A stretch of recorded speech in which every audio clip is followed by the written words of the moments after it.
Ladies and gentlemen, welcome back to another edition of the Endzone Club Podcast, where we have conversations that are wrapped around things we know now, we wish we knew when we were younger. And I am your host for today's podcast, none other than Anthony Mitchell. And before we even get into today's episode, I'd like to encourage you to like, share, rate, subscribe to this podcast. Click the link in the heading above. There are links in which have been provided to allow you to donate.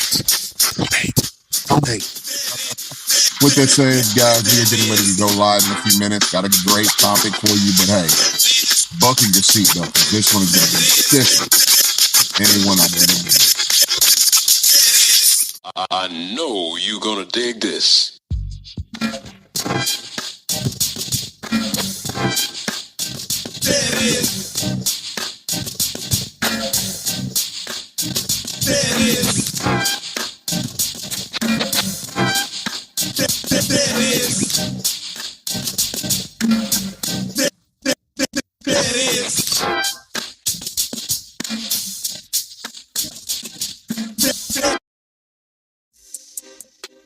I'm going to just be real with you.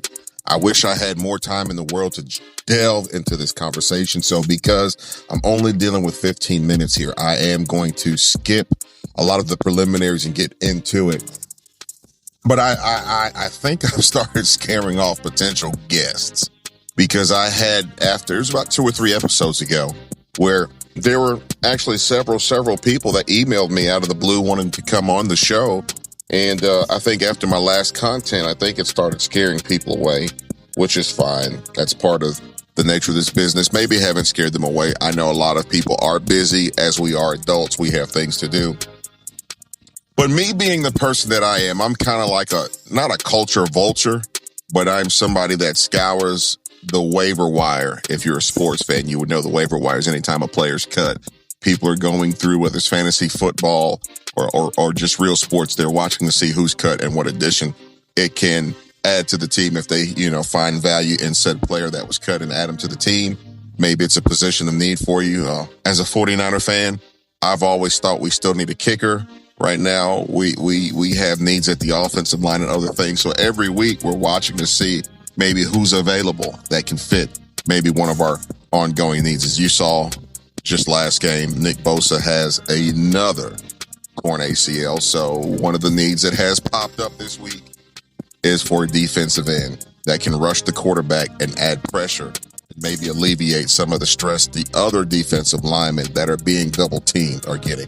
So the reason I bring that up is because in like fashion with this podcast, a lot of times I spend time, at least with the 4-hour drive I have going back and forth to work, I listen to a lot of different content. I am the kind of person, I'm not ear-holed politically, so therefore, even if I don't agree with everything I hear, I'm very, very familiar with a lot of the political pundits as well as current events, things that are going on not just in the media, but also behind the scenes. I think that's very important, because I do think a lot of times with these platforms, there are a lot of things that aren't being covered that are going on in real time that no one is talking about. And for me, I was giving an analogy to my wife the other night about one of the parallel dangers I see going on in the church. Now, this is going to be a podcast that probably offends a lot of people, and I'm fine with that, because with this particular content, I am not going after making friends. I'm going after speaking my heart in a realness that will hopefully open up conversation and dialogue amongst leaders with what our role is, first and foremost as leaders, and maybe some areas and some ways we can go about addressing the roles we play and not adding to the ills of society, but making society a better place. But in the back of my mind, me being also a historical buff, I was watching something recently where one of the surviving members of the Emmett Till tragedy came forth, and he was speaking about some things that related to the Emmett Till situation, which if you don't know who Emmett Till is, I'm not going into that portion. I would encourage you to Google it, do your research. But that in my mind begins to unwind this yarn of thought that I wonder during certain times and periods what pastors that knew they had church members that were endeavoring in such crimes that goes beyond just the Emmett Till situation, but just across the board. If you knew that you had very racial radicalized members, what are you teaching them? If you know you have members that sell drugs and that are into activities that aren't godlike, what were you teaching them? You know, through time, if you had members that in any sense of the spectrum had some sort of cultural bias, prejudices, or various things, what were you teaching them? And one of the reasons I bring this up, because especially those of us who live in the South, you know, there are three things that reign supreme that on any given week, if you do not go about this the right way, it's going to bring either stress, strife, or division. That's sports. I mean, you can go to some of these high school football games and feel like you are in an NFL environment. Sports reign supreme, especially the mighty Southeastern Conference of Football. To us, there is no other greater conference of collegiate football known to man. We dominate and we cannot be replicated. That's what we believe about the SEC. Sports is major. I've seen kids in high school games be carted off the field, one leg broke, whatever. You get some parents that'll say, hey man, suck it up, get back out there, because nobody wants to lose a high school or collegiate football game. It is that serious. Coworkers are at odds over a rivalry game. That's just the reality. When Alabama and Auburn play for the Iron Bowl, it's going to go down. When LSU was thumping on the head of the Florida Gators, it's going to go down. Matter of fact, this morning, my son and I, come to find out, we were out this morning and we saw the defensive coordinator for the LSU Tigers running right down the street from my house. So what did we do?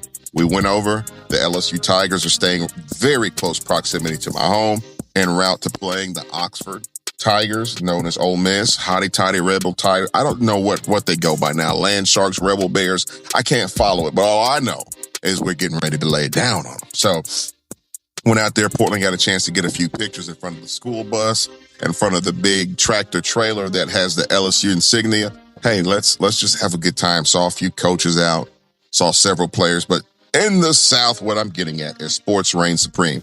The number two thing, which it may be number one, number two, just depends on what day of the week it is religion. Religion also reigns supreme. Church is very important here in the South. And anything outside of that umbrella can be seen a certain way. And then third, but not last, but not least, is food. Like, we are very, very serious about food. And matter of fact, if you were ever at a social function, who's ever at the grill is often seen as the king. I didn't write these rules.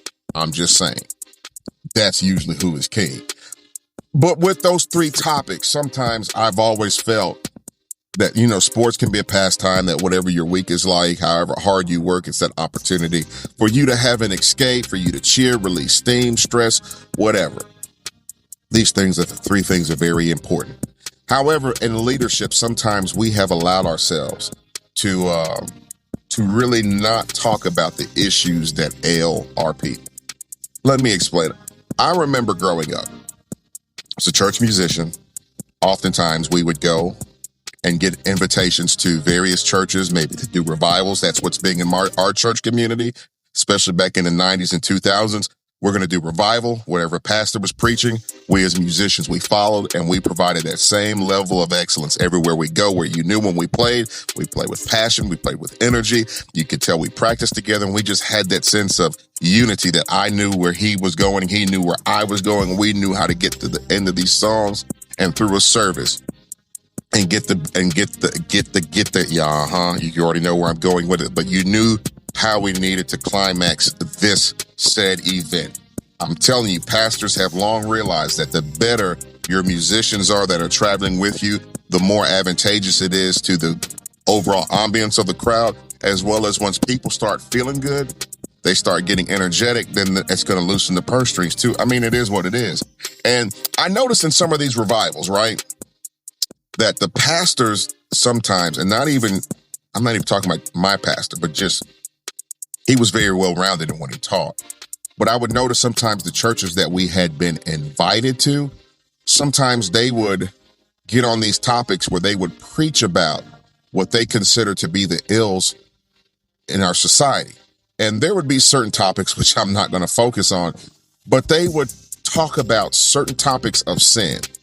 But it was usually like a pet sin, something that really you could tell nobody in the crowd was dealing with, but they would focus on this particular topic. And for some odd reason, because nobody in the church was dealing with this issue, let's say if it was, I'm going to give you one.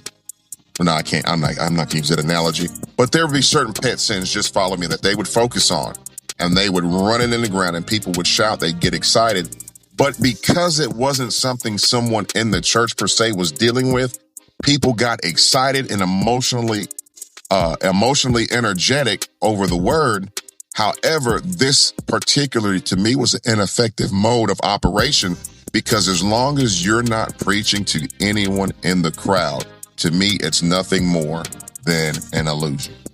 I call it an illusion because if you've ever seen the parallel of watching a very great magician doing their tricks, and then you see behind the scenes, like if they ever take a time to show you just to set up the sleight of hand, everything that they've done to set up said trick, then I wouldn't say you're more impressed with the trick because the sleight of hand is what makes it all possible. But it's the same in life. If, for example, as a leader, I want to talk about pastors for a minute, because I see a lot of pastors now beginning to embark in this whole public sphere space where I see you now in the political sphere. I see you in the podcasting realm. I see you guys engaging and debating just in the culture more than ever now. If in your church, you know you have men that lack discipline, men that have anger problems, men that have eating problems, men that have sexual issues. If you know that you have guys who beat their wives, who are negligent towards their children, if you know you have men who are not representative of the Christ culture that they preach, your focus should not be every Sunday to come in that crowd and focus on issues in the Black community. Same thing with Black pastors, Mexican, Asian pastors.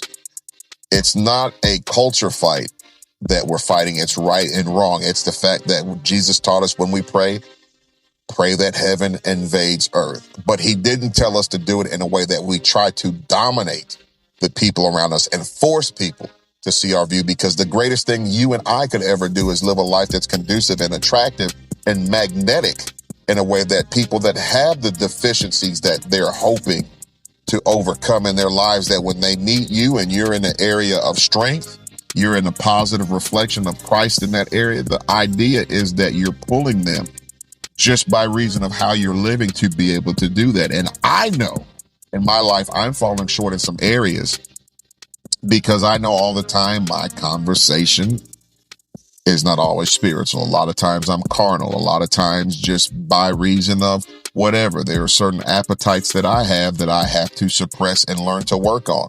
And, that's all of us. And it's not always a bad thing that we recognize that we need Christ in our lives. That's the whole reason we accept him, is because it's him doing the work. But when you start facing this reality that every time you hear certain people speak, it's more to the tune of what's going on in every other community than what's going on at home here within our ranks. If we can't be evenly keeled and balanced at talking about what's happening amongst us, not in a way of Republican versus Democrat, not in a way of left versus right, but in a way of godliness, that there are men in our church who are doing this, that there are men amongst our people that, yes, this is what you believe, but you're falling short of your own standard.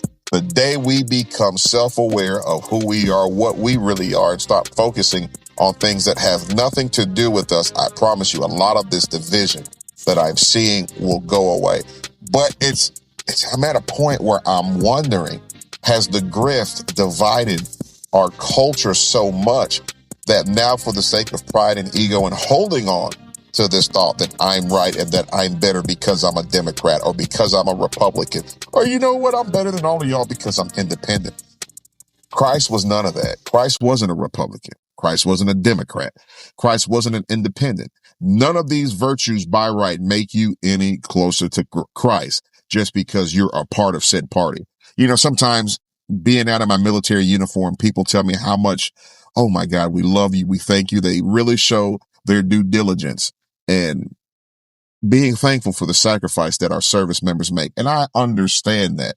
But something I also have to go a step beyond is I'm not a good person just because I'm in the military. Men in the military, women in the military do bad things all the time. I'm not a good person just because I hang around NFL players. That does not make me a good person. I'm not a good person just because I don't beat my wife every night at 6 o'clock.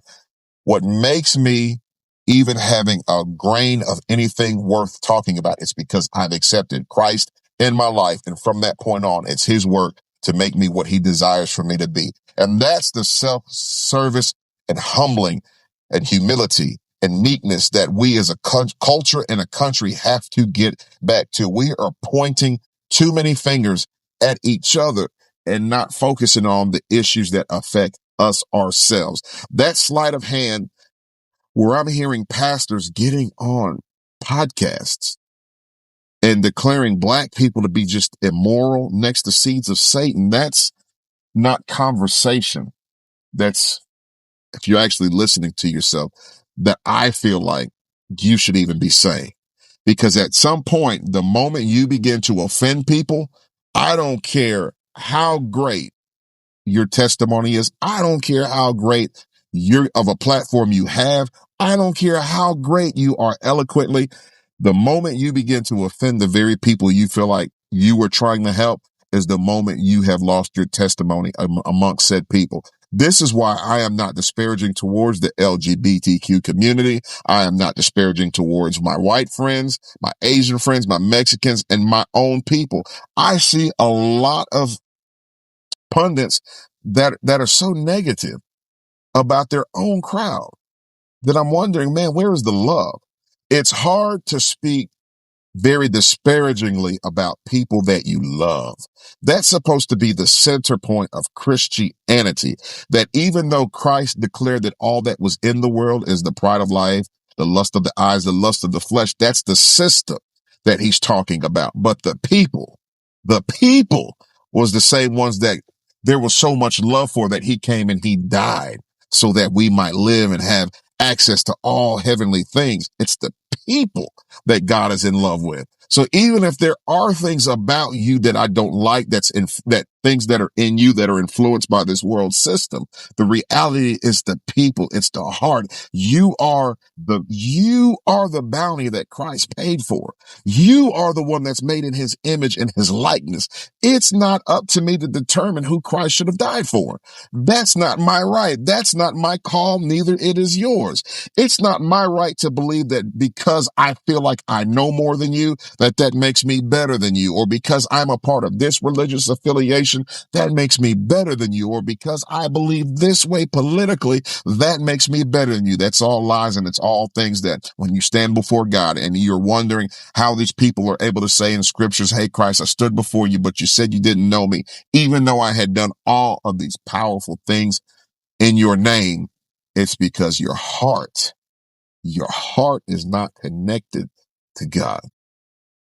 That's a humbling reality that I could be in this community, building all of these profound platforms for kids, doing all of this great outreach, and God being displeased because my heart is not connected, because my heart is not replicating, because my heart is not filled with his love and is not in communion with him, and he can't speak to me about me. You know, when King David back in the Old Testament, there was a man in his ranks that David had fallen in love with somebody else's wife. So much so he set this man up, y'all. He got this man in these streets and got him knocked off, named Uriah.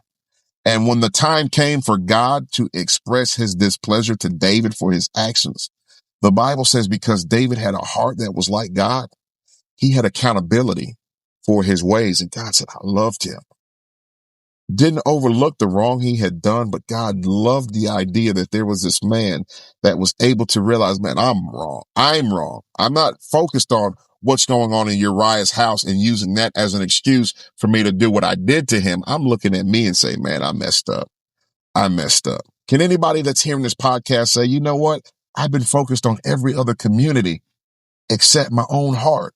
I have seen people that have drug addictions look down on people that have other faults. And I'm talking about, it is mind blowing to me that we can all sit in glass houses and throw stones and feel like I'm going to build a platform of hate. I'm going to build a platform of alienation. I'm going to build a platform.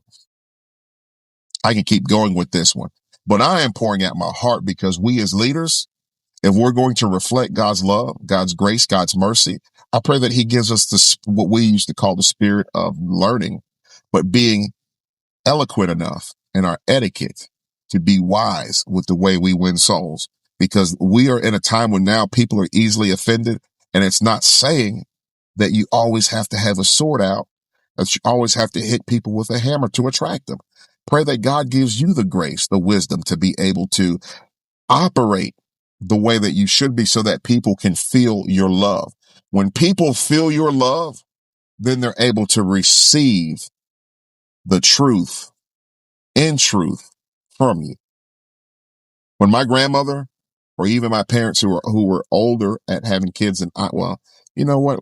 I was actually older, but they matured quicker because of, by right, my parents lived through integration and all of that other stuff. 16th Street bombing. My dad lived right around the corner. They got stories of Martin Luther King. They grew up faster is where I'm getting at. When they had a way of talking to you, sometimes it was hard. It was hard. They didn't care about your feelings and your emotions, but I could receive it from them because I knew they loved me. I saw the sacrifice that they made. I saw the effort that they put in. I saw all that they did to make sure that we had what we had. So I felt by reason, the least I could do is listen to what they were saying. Some of these podcasters, some of us, our churches, some of our leaders, our teachers even, I don't feel that love. I don't feel like you have the best interest. I feel like you've heard some political talking points and that's what's leading and guiding you. But in your own personal space, Black people, if you don't have white friends beyond the job, I think sometimes we work with people and we confuse coworkers with friends. That's not what I'm talking about. I'm talking about actual friends. If you don't have actual friends from other cultures that look different, sometimes speak different languages, eat different foods, it's going to be harder for you to really understand their culture if you're not a part of it, or if it doesn't affect you in some capacity. I was blown away talking to some of my white friends and finding out that in their 30s and 40s, some of them have never had a Black pastor, have never had a Black manager, have never had a Black girlfriend or boyfriend, have never had a Black leader of any sort in their life at any point in their story. So that's easier for that person to believe because they've never experienced that, whatever they hear about Black people, because they've had very few points of contact. Conversely, most Black people have had white teachers, have had white coaches, have had white managers, have had that influence in their life. So sometimes it's easier for them to relate to their culture because they've been around it. They can joke about it because they know about it, because they've had white relationships. That makes sense. That's what we're lacking. We're lacking just being everyday good people, getting back in those trenches and just relating with people in a way that now I understand because I have a mother, a sister, a wife, a cousin, daughters.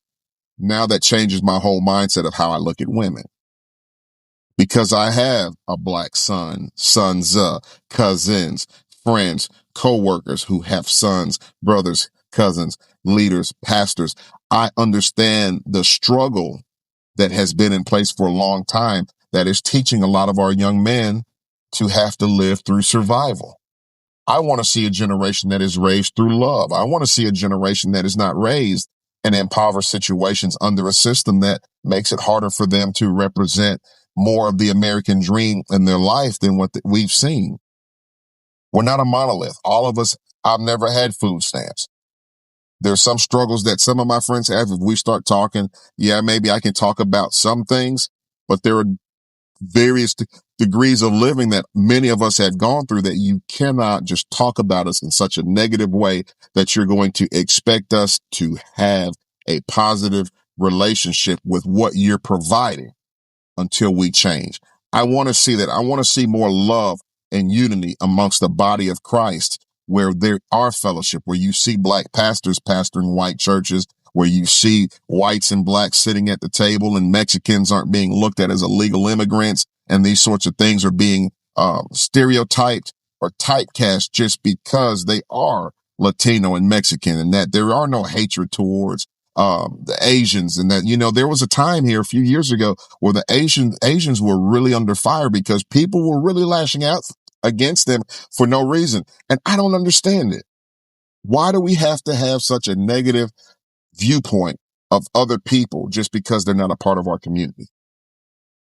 I'm going to leave it up to God to judge everybody else. But as for me and my house, I want to see this grift where especially leadership nurture those who are with you, raise them in love, but also give them truth about themselves, and don't always focus on what's not outside the community. You'd be surprised how many kids are in church being molested by leadership, and we won't talk about that. There are people that have been fleeced in the flock financially. They don't want to talk about that. There are people that are sleeping around with multiple members in the church. Oh, but we'll focus on all of these other communities. It's not fair. It's not fair. Christ died that we all might look in this mirror and understand who we are. With that said, this is Anthony Mitchell. I know this is going to really be tight for some people, and some of you may never listen to me again, but all I want you to do is just be good, positive citizens and representative of yourself, the testimony that you talk about. Till next time, be blessed.